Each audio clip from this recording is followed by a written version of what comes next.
Good afternoon and welcome to my first 2014 Kentucky Derby Contenders video. In this video, in the first part, we're going to talk about the anatomy of a Kentucky Derby winner. The second part, we're going to talk about my Kentucky Derby Contenders blog and my top contenders in the first blog that I'm going to be posting. And then we'll talk about where you can find all the information for 2014 Kentucky Derby Contenders. Now, 8 of the last 13 Kentucky Derby winners broke their maiden by October 4th of their 2-year-old season, including 6 of the last 8. Now, Orb didn't fit that category because he graduated in November of his 2-year-old season. But for the most part, you want to look for a horse that broke the maiden probably during their 2-year-old season. Now, let's use Orb as an example of the anatomy of the Kentucky Derby winner. For Derby winners, you want to look for strong juvenile foundation. Orb had 4 races as a 2-year-old, graduating in his final 2-year-old start. So that will get you away from horses like Verrazano with no 2-year-old starts. They're just playing catch up. They just can't catch up no matter how talented they seem to be. Another one was Curlin. He had a lot of talent. He ended up finishing 3rd in the Derby, but his lack of seasoning did him in on that first Saturday in May. So you want a horse that has a good, solid juvenile foundation. It's the combination of the jogs, the gallops, and the workouts, and then the races as well that really builds them up, makes them stronger as they move into their 3-year-old season and into that grueling Triple Crown campaign. Long-winded pedigree. For sure you want a horse that has a pedigree to go. The longer the better. Now Orb had that. His sire was Malibu Moon. Malibu Moon sire was AP Indy. AP Indy was a Belmont Stakes winner, Breeders' Cup Classic winner. Orb was out of an Unbridled mare, and Unbridled was a Kentucky Derby winner. So he had that pedigree on both sides to get that 1.25-mile distance. You want to look for a horse also that has sharp graded stakes form. Now Orb had that. He won the Fountain of Youth Stakes and the Florida Derby prior to the Kentucky Derby. Another thing, winning connections. Now Shug McGahee was his trainer, outstanding trainer. He had a Triple Crown experience. He had Easy Goer in the Triple Crown season. He finished 2nd in the Derby, 2nd in the Preakness, and then 1st in the Belmont Stakes in the past. And he's sired, Shug McGahee has trained many good horses over the years as well. Now Joel Rosario was his rider, and he was one of the top riders in the country this year. He ended up getting hurt after the Triple Crown season, but Rosario was a top rider and probably the hottest rider in the country going into the Triple Crown season. A horse that has running style versatility. Now Orb had that. Gulfstream Park was a speed favoring track. Orb liked to come from off the pace. In the Fountain of Youth Stakes, when the pace was fast, he came from about 8 lengths back. But then in the Florida Derby, when the pace was slower, he was much closer. He was within striking range throughout.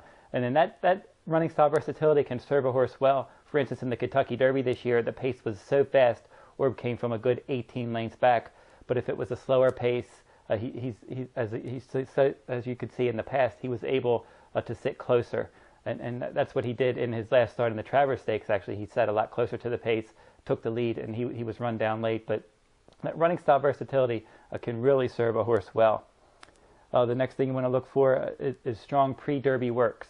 And Orb had that. He had probably the best workout going into the Kentucky Derby over the Churchill Surface, and then he ended up winning the Kentucky Derby. So all those factors of that strong juvenile form and that foundation as a 2-year-old, a long-winded pedigree, sharp graded stakes form, winning connections, running style versatility, and sharp pre-Derby works.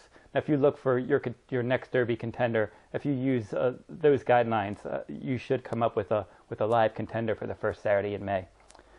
Now, this year I'm starting out with 11 horses in my Derby contenders list. In no particular order, honor code, Shug McGahee, we just mentioned him. We'll start there.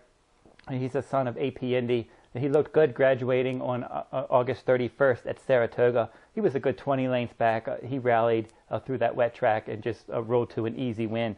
He ended up beating Misconnect for trainer Todd Pletcher that day, and Purple Sky as well. And those 2 horses I will look at. Misconnect is going to run, I believe, this weekend on September 28th. At Belmont Park to try to break his maiden in his 2nd career start. And then Purple Sky, he finished 3rd in that honor code race, and he's going to be running as well for trainer Tom Amos. Now, a grand arrival for trainer Nick Zito. He broke his maiden as well on Saratoga on August 31st. Didn't run as fast as honor code at 7 furlongs, but he looked good, and he's one obviously to look for in the future He has a nice pedigree, and I would expect that he'll get better as he gets older. The Todd Pletcher also has Havana. This one got a 102 Beyer speed figure in his debut, and he looks like he could be a good runner because the second place horse and another horse I'm looking at in my top Derby contenders list, Kendall's Boy. That one, he did come back and break his maiden at Churchill Downs on September 13th. So Havana had that fast race, and then he was flattered when that second place finisher came back to graduate.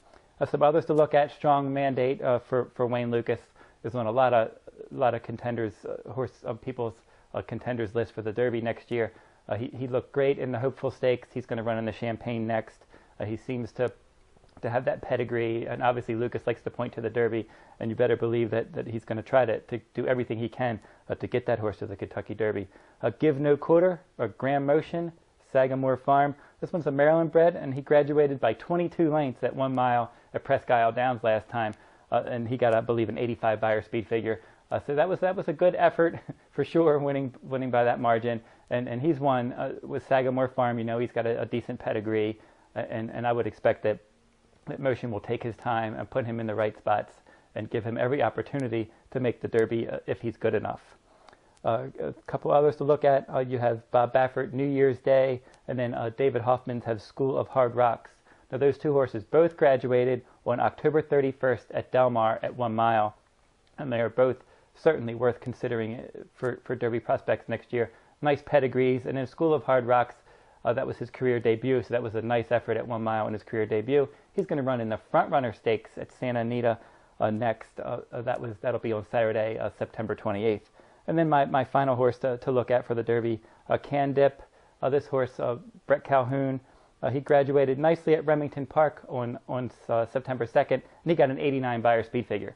So I'm looking for horses all over the country that ran some good races as 2-year-olds, and then also have that good pedigree, good connections, and maybe they can blossom into good horses. We'll have to see how this plays out. But those are the horses that I'm looking at right now. If you go over to horseracing.nation.wordpress.com, you'll find the exact order that I like those horses at this particular moment. Also, you're going to see comments, pedigree information, where they're running next, latest workouts. All that information is going to be over in my Kentucky Derby Contenders 2014 blog over at horseracing.nation.wordpress.com. I'm also going to do a pedigree spotlight each week that I do my blog. I'm going to spotlight one of the horses on my list, and then show their pedigree, just break it all down and see how they fit possibly for the Kentucky Derby, running over those longer distances in the future. If you go over to horseracing.nation.com, you'll find all your Kentucky Derby needs. We have all of our Kentucky Derby contenders. All the top contenders are right there, voted by the fans. So if you click on Kentucky Derby contenders, you'll see all of them come up. Any horse that's a 2-year-old, they're all going to be on there. You're going to see information from past performances. You're going to see video of their races, comments from fans, and then you can vote as well if you want to vote on one of the horses for the 2014 Kentucky Derby. And that'll wrap up this video. I'll be back updating my video after the next group of stakes races for 2-year-olds. So look for these videos starting right now, early in September, all the way through the Kentucky Derby, and my blogs as well. And that'll wrap up this video. Good luck at the races.